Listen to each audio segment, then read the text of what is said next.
You know what? That's a great, great, great point. Let's talk all about safety in spacesuits. So, where to begin? Let's go from the top down. This is a helmet that goes with my Mark 1 suit. This helmet works fine. The problem is that I put the female joint on the top of the helmet because I thought it'd be kind of cooler. It keeps the delicate part, the O-ring here, the actually gasket, it's a V gasket, away from the sand, and you keep it in a box till the last minute. This is a bit robust. If it gets dropped, nothing bad can happen to it. It's just more of a passive section. On the clunkier, more easier to drop heavy part of the suit. However, that was wrong. Because it's hard to put the helmet on. Easy to take off, hard to put on, exhausting at times. Definitely not something I copied. So for the Gen 2 and Gen 3 suits, when you see a Cody wears, those are all female side on the suit side, so you can lay the helmet in, and you kind of seats them properly, and they twist it in.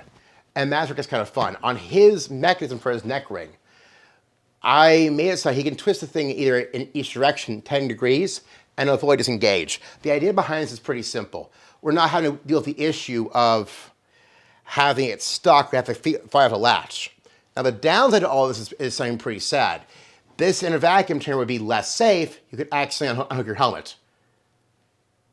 We can always put a zip tie through that for the one time we're going to put it in a vacuum chamber.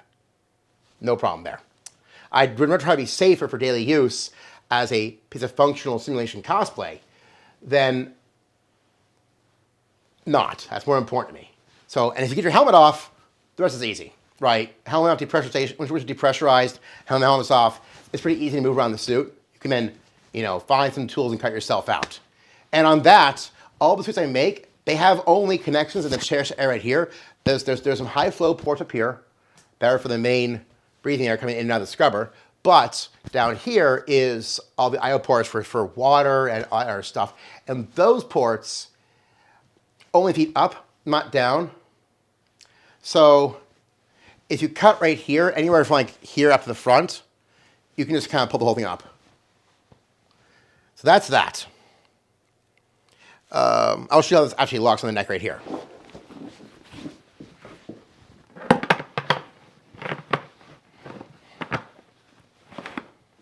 And I'll zoom in so you all can see it properly. So as seen here, it's a quick little turn under the helmet. You line the red to the front with divot, and you twist. And there you go. Make sense? That easy. And on the new one, you can twist it either direction. So as you've now seen how the helmet is attached to the suit, it really isn't that complex. The safety factor is built into the fact that it's easier to remove part and get air out of the suit. Even the locks for the mass airflow hoses, they're not even locking. And again, that's by design. We can create points where we can let air in and out. Bad for being in a real space environment, but plenty safe for simulation. Actually safer in many ways. Now you're probably thinking, well, what about we pop his ears? You won't. At 2 psi, so we run this at 1. They can run at full lunar rated mechanical pressure at 3.6. I just don't bother,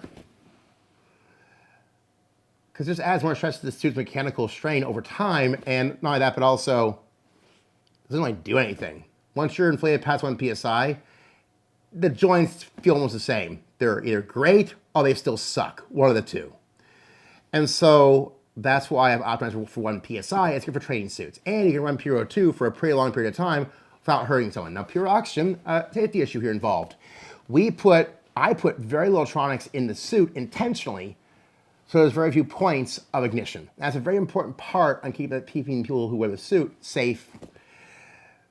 And so there's that. What else is on top of all of this? That's kind of about it. I mean, just keeping the oxygen-rich environment, a minimum amount of things that can catch ignition, and minimize your fuel loading. I mean, obviously, this is a plastic on the inside. It has a plastic bladder, but we don't wear, like tons of aftershave or deodorant or other oily stuff while in the suit environment under full pressure of oxygen. We just don't do that. So on air it doesn't matter, but on oxygen it does. So there's that. So you got any questions? Pop in the comment box below. If not, that's today's little update on safety. I'll probably add more if I could later on, but Cheers.